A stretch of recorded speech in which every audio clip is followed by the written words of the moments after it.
लेकिन जब offline start होगा तो टाइम तो नहीं रुका रहेगा ना, टाइम तो जा चुका है ऑलरेडी। तो तुम 11 तुम्हारा लगभग ऐसे जा रहा है। तो जब तुम 12th में जाओगे तो ऐसा तो नहीं है ना सिर्फ 12th सिखाकर 11 भी सिखाया जाएगा शुरू से, फिर 12th भी सिखाया जाएगा, क्योंकि आने वाले टाइम में तुम्हारे पास एग्जाम भी होंगे। तो तुम्हारे पास टाइम ही नहीं होगा। जो सीख लिया है वो सीख लिया ऑनलाइन में, अब वो दोबारा ऑनलाइन ऑफलाइन में नहीं सीख पाओगे। अब तुम आगे वाले टॉपिक्स करोगे फिर तो। और फाउंडेशन होता है 11 जिसको आता है उसको 12th आता है, सीधा फैक्ट। तो इसीलिए अच्छे से सीखो, क्योंकि नहीं तो प्रॉब्लम तुम्हें बाद में बहुत प्रॉब्लम आएगी। और ये मैक्सिमम देखना तुम, ये डिफरेंस, ये जो कोविड का जो इफेक्ट है ना, पोस्ट कोविड इफेक्ट, वो इतना बुरा इफेक्ट होगा ना, कुछ नहीं लोगों को समझ में आ रहा है, कुछ पता नहीं चल पा रहा है लोग क्या कर रहे हैं। तो नॉलेज उनका लेवल एकदम डाउन हो जाएगा तुम्हारा।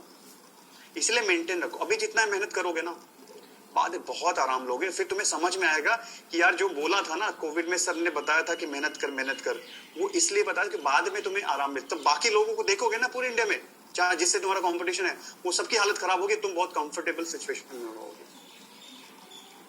ठीक है। और सिस्टम ऐसा है कि उसका फायदा उठाओ।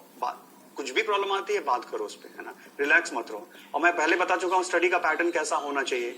तुम्हें लेक्चर अटेंड करना है अच्छे से, लाइव लेक्चर जितना ज्यादा कोशिश करो कि लाइव ही लेक्चर अटेंड करो। कुछ वजह हो गई, कुछ जेन्युइन रीजन है तो फिर तुम ऑफलाइन अटेंड कर सकते हो, लेकिन ऑनलाइन अटेंड करने की कोशिश करो। और अगर मिस होता है तो सेम डे पे कंप्लीट करो। नोट्स लिखो। और नोट्स कब लिखने, जब मैं बोल रहा हूं तो नहीं नोट लिखना है। मैं स्क्रीनशॉट शेयर करता हूं, वो जब मैं बाद में लेक्चर ओवर होता है तब नोट्स बनाओ। हाँ, जब मैं कुछ डिक्टेट करता हूं राइट दिस तब लिखो, या कुछ एक दो छोटे मोटे पॉइंट्स दिख रहे हैं तो लिख लो रनिंग नोट्स, लेकिन फुल फ्लेज नोट्स मत बनाओ, वो तुम बाद में बनाओ लेक्चर ओवर होने के बाद। और जो भी मैं क्वेश्चन क्लास में डिस्कस करता हूं सेम डे क्लास के बाद वो खुद से करना है। तुमने कर लिया था क्लास में या नहीं किया था, फिर से करो, क्योंकि क्वेश्चन तुम्हें वहीं से मिलेंगे आसपास से। जो भी हम क्वेश्चन क्लास में करते हैं वो उसी कॉन्सेप्ट के आसपास होते हैं, तो हमारा कॉन्सेप्ट क्लियर करते हैं। ठीक है। उसके बाद जो भी टाइम बचे, ये तो आज का काम होता है, रिकॉल करो जो भी हमने सिखाया आज, कैसे सर ने क्या सिखाया आज, मैंने लेक्चर में क्या क्या सिखाया, उसको सेम डे हार्डली 10-15 मिनट्स लगेंगे तुम्हें, उसको रिवाइज करो, रिकॉल करो। पढ़ो मत कि नोट्स पढ़ रहे हैं, पढ़ना नहीं है। Don't read it. Notes read नहीं करते, रिकॉल करते हैं। तुम्हारे दिमाग में होनी चाहिए सारी चीजें। उसको करने के बाद फिर पीछे वाले टॉपिक रिवाइज करो, फिर वैसे ही उसको भी रिवाइज कर। समझो वेक्टर रिवाइज करना है, तो वेक्टर को कैसे रिवाइज करना है, वेक्टर खोल के पढ़ना नहीं लगना है कि यार वेक्टर रिवाइज करना, चलो बैठ के पढ़ते हैं।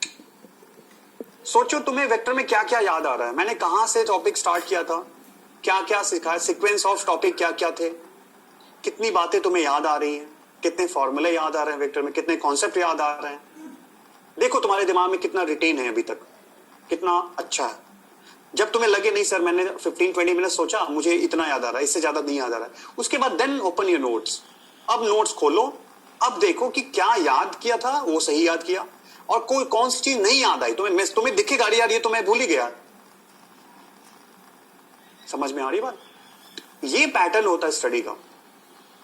ये नहीं कि नोट्स खोला रीड कर रहे हैं, 4 घंटे बैठ के पढ़ रहे हैं लाइन बाय लाइन। तुम्हें लगेगा, दूसरों को पता चलेगा हाँ तुम बहुत पढ़ाई कर रहे हो, लेकिन उस पढ़ाई का कोई फायदा नहीं है। वो पैसिव स्टडी होती है। Be active. और एक्टिव होने का मतलब अपने सेंसेस में सबसे स्ट्रॉन्ग सेंस तुम्हारा कौन है? ब्रेन, है ना। ब्रेन को इन्वॉल्व करो। और ब्रेन इन्वॉल्व कब होता है? जब तुम उस पर स्ट्रेस डालोगे ना, सोचोगे कोई नहीं, तब जा करके वो एक्टिव होगा। इस तरह से करो। तो तुम्हारा आज का लेक्चर का काम फिनिश करने के बाद प्रीवियस टॉपिक को रिवाइज करना है, और एक बार नहीं बार बार वो रिपीटेशन चलती रहेगी।